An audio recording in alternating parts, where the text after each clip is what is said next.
Entrevista Venevisión. Líder en opinión. Por tu canal independiente, Venevisión.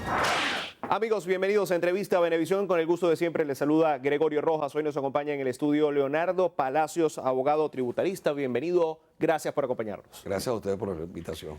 ¿Puede el gobierno exigir la utilización de nuevas máquinas fiscales o adaptarlas? Claro, yo creo que es función del gobierno y específicamente de la administración tributaria articular cualquier medida de reducción de los márgenes de evasión fiscal, incluyendo exigencias, requisitos en la forma en que se cumplen deberes formales como llevar los libros, emisión de factura o la utilización de máquinas fiscales.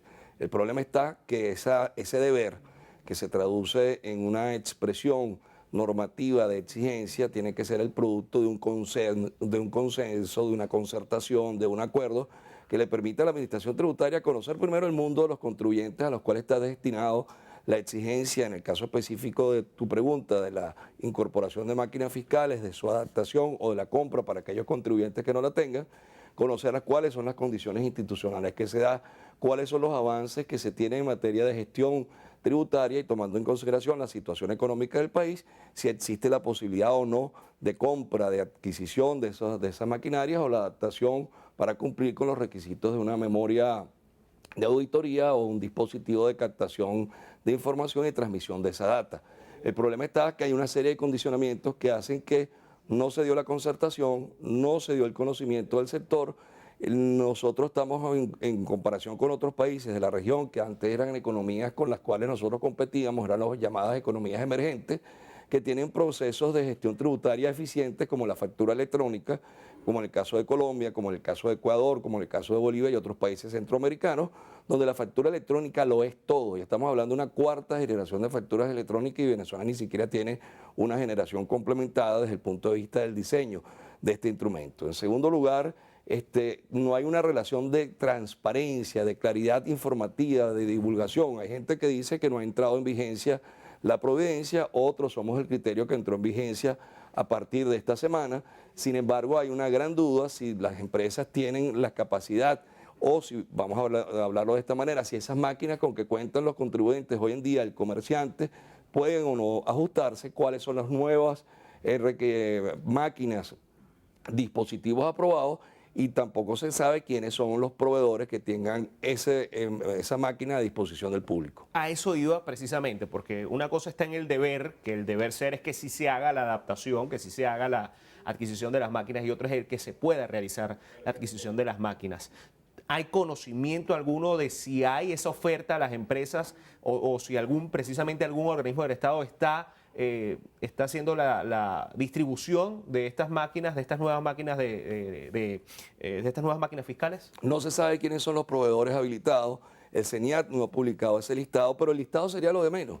Lo que hay que tener en consideración es que no existen las condiciones para tú tener toda una transmisión de data, una captura de data, entre otras razones porque tenemos un servicio eléctrico deficiente, un servicio eléctrico que hace 20 años colapsó desde el momento en que el Estado asume todo el proceso de generación, distribución, comercialización de energía, potencia eléctrica y en consecuencia un servicio que ha venido implosionando en los últimos meses, como es un hecho notorio y comunicacional, de conocimiento de todo el mundo. Después tienes un problema que no tienes las plataformas de internet y otros medios de información de comunicación que permitan justamente que todos los comerciantes puedan transmitir la información requerida por la administración tributaria para cumplir con ese control fiscal importante. Por otra parte, tenemos una situación económica caracterizada por una hiperinflación, dificultad de acceso a la divisa, hay una caída enorme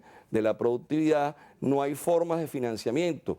Y esto no significa que el comerciante y la posición de Consecomercio, de cámaras de gran tradición centenarias como la Cámara de Caracas o la Cámara de Maracaibo, han venido simplemente planteando la posibilidad de vamos a tratar de derogar esta providencia, vamos a hablar, vamos a conversar, vamos a buscar la mejor manera de superar las circunstancias actuales, vamos a superar las circunstancias del servicio eléctrico, las circunstancias de Internet y vamos a buscar entonces los mecanismos más adecuados para un control fiscal.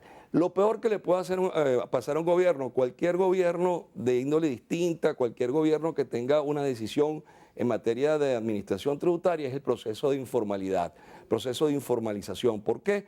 Porque eso genera evasión, eso dificulta el control en temas sanitarios, en temas de calidad de productos, y en consecuencia existe toda una serie de erosión de la economía formal, y precisamente todos estos gremios como Consecomercio, las cámaras de comercio, FEDIndustria, FEDECámara, lo que han dicho, señores, hay que formalizar, hay que buscar la mejor forma de administrar los tributos, pero tiene que ser una forma concertada.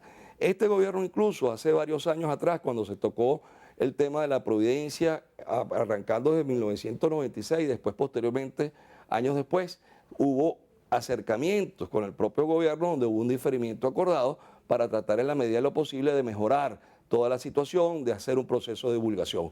El CENIAT no ha divulgado la administración tributaria, cuáles son las máquinas, cuáles son las empresas que están habilitadas, cuáles son los requisitos, y adicionalmente esta labor la vienen cumpliendo voceros del sector privado que son representantes de instituciones académicas, colegios profesionales.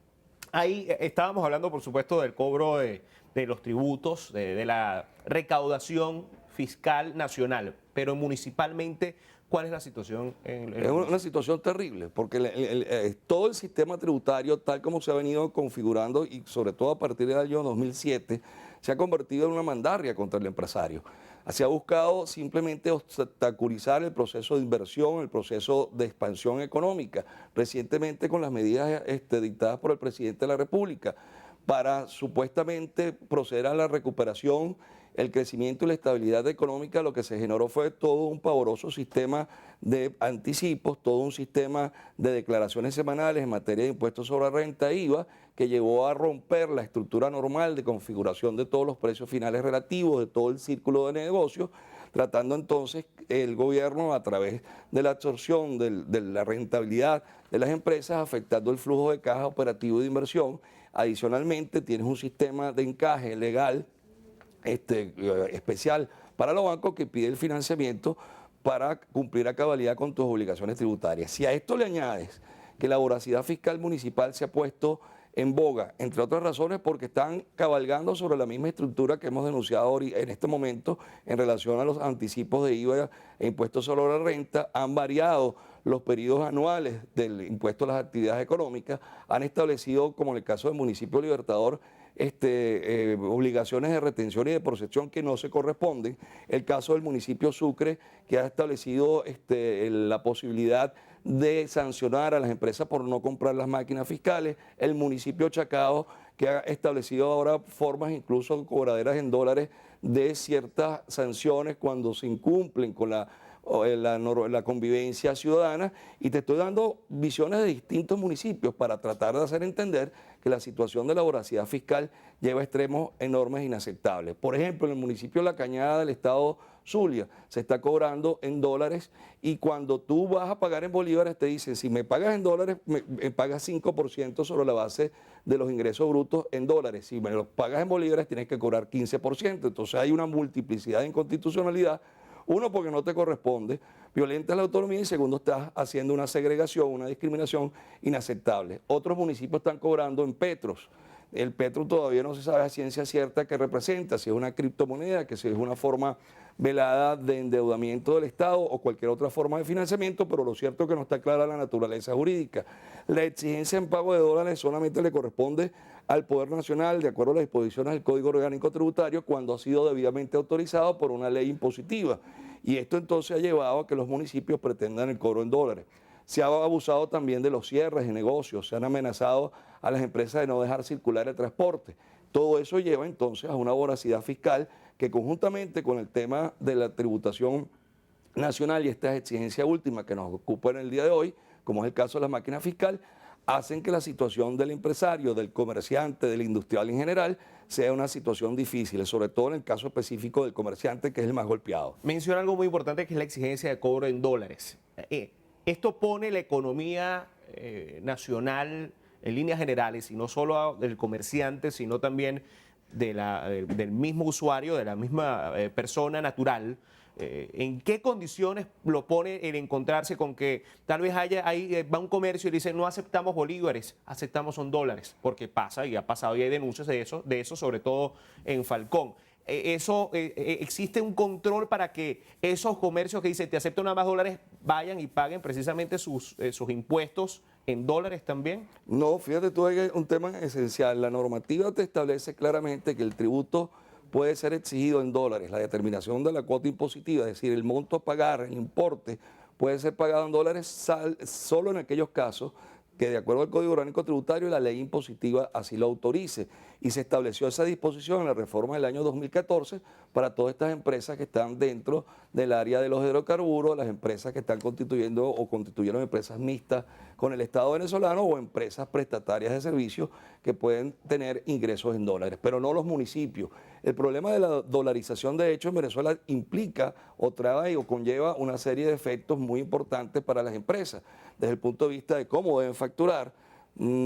Tú tienes que facturar y emitir la factura de acuerdo a las disposiciones del IVA, consignar el monto de la base de imposición, el monto negociado y hacer entonces el cobro. Aquí prácticamente la moneda de curso de pago y funcionalidad ha sido el dólar. Eso tiene varias implicaciones desde el punto de vista del reporte y elaboración de los estados financieros. Tiene importantes consecuencias desde el punto de vista de las exigencias que deben tener las empresas a los efectos del control de la divisa, declaraciones, por ejemplo, que tienen que hacer firmar las empresas para demostrar y comprometer a la persona que pague en dólares que esa divisa que está utilizando en un momento determinado es de uso, es de origen legítimo, es de origen lícito, de manera de evitar cualquier disposición contraria a las normas de legitimación de capitales. Tienen normas, flujo de contables, flujo de asiento y de información importante en cada una de las empresas. De manera que todo esto lo que demuestra, y todos estos minutos que hemos venido hablando, que hay una gran distorsión económica, que no existe un plan económico bien estructurado, armonizado, coordinado entre política fiscal, política monetaria y sobre todo entre las disposiciones que prácticamente ha definido desde hace un año el gobierno nacional, que han sido totalmente insuficientes, han sido contrarias al desarrollo económico nacional, que han generado mayor inflación y que en consecuencia ha llevado y lanzado a los municipios un proceso de voracidad fiscal contra el empresario. Y todos esos costos de transacción siempre los paga es el consumidor final. Nos queda menos de un minuto, pero no quiero despedir la entrevista sin consultarle esto. La entrada en circulación de los nuevos billetes es un reconocimiento a la hiperinflación.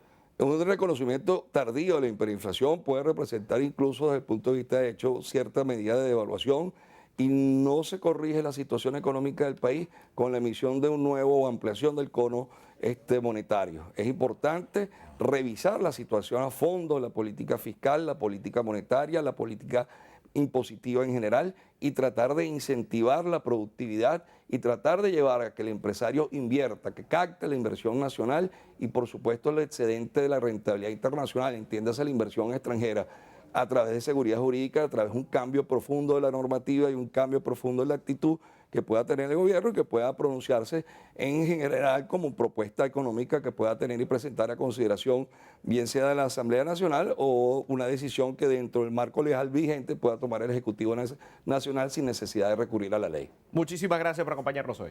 Gracias a ti. Estuvo con nosotros Leonardo Palacios, abogado tributarista en Entrevista a Venevisión. Amigos, gracias por acompañarnos. Un fuerte abrazo.